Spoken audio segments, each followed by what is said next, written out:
সম্পর্কের বাজারে পৌঁছে পা দুটো থেমে গেল। সম্পর্ক বিক্রি হচ্ছিল ওখানে খোলা বাজারে। আমি কাঁপতে কাঁপতে জিজ্ঞেস করলাম, কি দামে বেচছো ভাই এই সম্পর্কগুলো?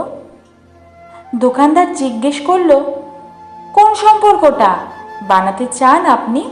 ছেলের না বাবার, বোনের না ভাইয়ের? বলুন আপনি কোনটা চান, মানবতার না ভালোবাসার, মায়ের না বিশ্বাসের? বাবুজি কিছু তো বলুন, কোনটি নিতে চান? চুপচাপ দাঁড়িয়ে কেন, ঠিকভাবে ভেবে বলুন। ভয়ে ভয়ে বললাম, বন্ধুর। দোকানদার ভিজে চোখে বলল, দুনিয়াটা